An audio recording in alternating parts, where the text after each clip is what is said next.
Hello Middleton and welcome to our second Vodcast for this year. Today's episode is all about reading for pleasure and the importance it can play in our children's lives, especially as we get closer to the school holidays. Joining me today is our reading lead from Upper Bukitimo, Miss Caroline, and she'll be sharing with you some of the research and perspectives on reading for pleasure. For a long time, Miss Caroline, we know that reading is important. So what's the difference between traditional reading and reading for pleasure? What's this all about? Traditional reading focuses on the process of learning how to read. So using phonics and word recognition to read the words in front of us, and then connecting that with comprehension so that we can have an understanding of what we're reading as well. But what we're seeing is that this focus on traditional reading at home and at school isn't creating lifelong readers. And as children go through school and go into secondary school and become adults, they are reading less and less. And that's where reading for pleasure comes in. Reading for pleasure is the focus on what we read for our enjoyment and what we read of our own free will, and also the people that we're reading with and the environment that we're reading in. Middleton uses evidence-based approaches to support its teaching and learning practices. What's the evidence that this practice works? What's the proof that it's worth investing the time into this?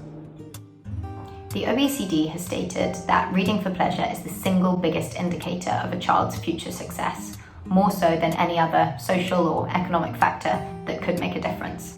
So in short, reading for pleasure can have a really big effect on our children's academic success in the future. Now, obviously, this isn't the only important thing, and research done by MindLab International has also shown that reading for pleasure can have a big impact on our children's well-being and stress levels. Even 6 minutes of reading is shown to reduce stress levels by 68%, so that's pretty powerful. So as we head into the break, does this mean that I just hand my kids a pile of books and say, go off and read? So what are the implications, Miss Caroline, for reading for pleasure during this up and coming holiday break?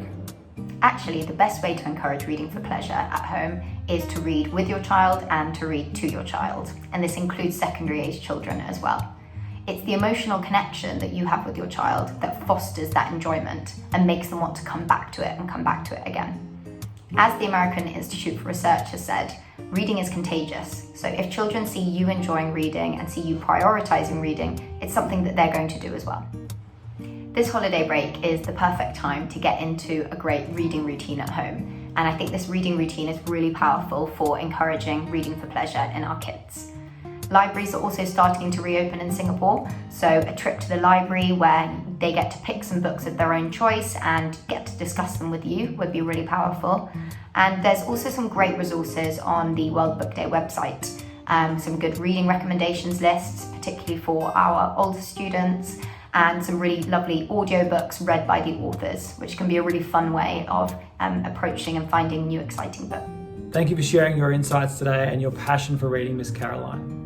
Families, we hope that was useful and inspiring information as we head into the term break.